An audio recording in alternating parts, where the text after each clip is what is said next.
Une femme a été retrouvée brûlée dans un appartement en feu de la cité Campagne-l'Évêque dans le quartier nord de Marseille. Son fils, qui présente des troubles psychiatriques, s'est défenestré et entre la vie et la mort.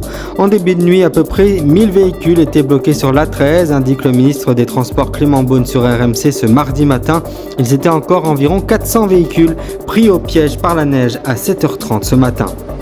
Près de Monaco, interrogation autour d'un cadavre retrouvé au pied d'un immeuble. L'homme aurait chuté d'un appartement de Beau-Soleil jeudi dernier et une femme a été placée en garde à vue avant d'être libérée. En Suède, les températures ont augmenté de 50 degrés en seulement quelques jours. La ville de Nikkaluokta, dans le nord du pays, a enregistré ce mardi une température de 8,3 degrés. Pourtant, le 5 janvier dernier, il faisait seulement moins 42,9 degrés. Près de Saint-Nazaire, un automobiliste fonce sur des piétons et prend la fuite. Il est âgé de 36 ans. Le suspect, alcoolisé et sous stupéfiant, a été interpellé samedi à son domicile en fin de journée par les gendarmes. Une heure après les faits, l'une des victimes se trouve toujours à l'hôpital entre la vie et la mort. Et enfin, 9 ans après la prise d'otage, un bel hommage a été rendu ce lundi en présence de plusieurs ministres et élus victimes du supermarché Hyper Cacher. 4 juifs y avaient été tués le 9 janvier 2015.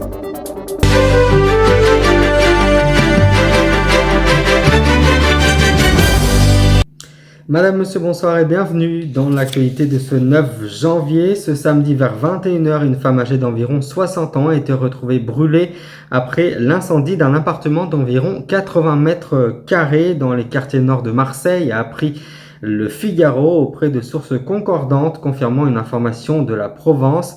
Les faits se sont déroulés exactement au 4e étage d'un immeuble de la cité Campagne-l'Évêque dans le 15e arrondissement de la ville de Marseille, quartier chaud. D'après une source policière, la mère serait décédée avant que le feu ne soit mis au corps. Lorsque les marins-pompiers se sont rendus sur place pour éteindre l'incendie de l'immeuble, selon cette même source, le fils de la victime leur a alors refusé l'accès par le balcon, indiquant que la sexagénaire était morte et qu'il l'avait donc brûlée. L'homme avait par ailleurs placé un meuble devant l'entrée pour embarrer l'accès au secours. Pagaille sur les routes d'Île-de-France à cause de flocons tombés cette nuit. Cet épisode neigeux, qui n'était pas attendu à une telle intensité par Météo France, a bloqué des centaines d'automobilistes, principalement dans le sud-ouest parisien. Un pic d'embouteillage a été recensé à 1h du matin avec plus de 150 km de bouchons cumulés sur l'Île-de-France à cette heure, selon le service d'information routier citadin. Au maximum des perturbations en début de nuit, à peu près 1000 voitures étaient bloquées sur l'A13, indiquait le ministre des Transports Clément Beaune sur RMC ce mardi matin. Et la galère pour les automobilistes franciliens est loin d'être terminée, puisqu'environ 400 véhicules étaient essentiellement sur la 13 étaient encore pris au piège de la neige à 7h30, selon le ministre des Transports Clément Beaune, toujours sur RMC. Le corps sans vie de 56 ans a été retrouvé jeudi dernier au pied d'un immeuble de Beau-Soleil dans les Alpes-Maritimes, a révélé Monaco Matin. Information confirmée au Figaro. Depuis, les circonstances de son décès interrogent les policiers nationaux et du commissariat de Menton. Suicide, acte accidentel ou criminel, à ce stade aucune hypothèse n'est privilégiée. Une enquête pour mort suspecte et en recherche des causes est en cours évidemment. L'homme, sans antécédent judiciaire connu, travaillait pour la municipalité de Beaulieu-sur-Mer dans la ville, la commune azuréenne à proximité. Il connaissait personnellement le maire, ajoute une source policière. Son cadavre a été retrouvé boulevard Guénémer vers 11h30 le matin. Il aurait donc chuté du 4e étage du bâtiment Eugénia qui se trouve dans cette ville du bord de mer limitrophe de la principauté de Monaco. Un bond exceptionnel. La ville de Nikkaluokta dans le nord de la Suède a enregistré ce mardi matin une température de 8,3 degrés d'après les données de l'Observatoire météo français. Et pourtant, le 5 janvier dernier, il faisait seulement moins 42,9 degrés, tout à fait à quelques kilomètres de là, toujours dans le nord de la Suède, à la station balnéaire enregistrée en 25 ans un record.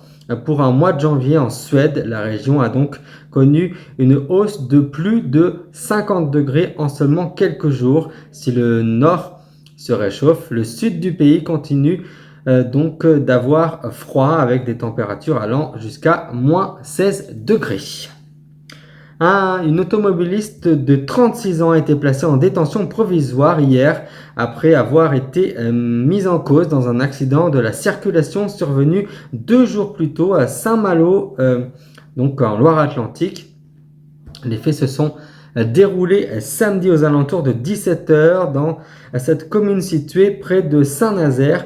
4 piétons se promenaient quand une voiture a surgi et renversé certains d'entre eux avant de s'enfuir. Une victime a été transportée au CHU de Nantes car elle était percutée, où elle est toujours hospitalisée en raison de ses blessures. Elle serait âgée de 68 ans, relate Presse Océan. Son incapacité totale de travail, donc comme on appelle les ITT, est estimée à plus de 3 mois. Une autre a dû sauter pour ne pas être percutée. Son ITT est pour sa part de moins de 3 mois.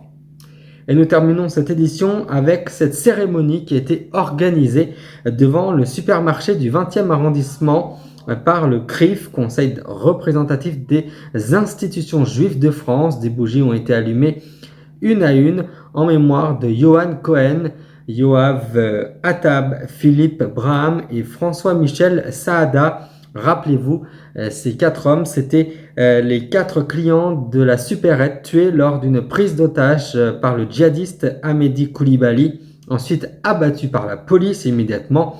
Leur seul tort fut de symboliser tout ce qui haït les porteurs de haine. 9 ans après, le temps passe, mais les combats se poursuivent, a déclaré le président du CRIF, Jonathan Arfi, au début de la cérémonie. Il a aussi plaidé pour qu'un hommage soit rendu aux victimes françaises de l'attaque du 7 octobre du Hamas contre Israël. Et je rajoute qu'ils étaient présents lors de cette cérémonie les ministres Éric Dupond-Moretti, ministre de la Justice, Clément Beaune, ministre des Transports, Bérangère Couillard, Égalité Femmes-Hommes, Sabrina Agreza à Roubache, ville de la citoyenneté, et Aurore Berger, ministre des Solidarités. Je vous en rappelle l'une des principales informations de cette édition.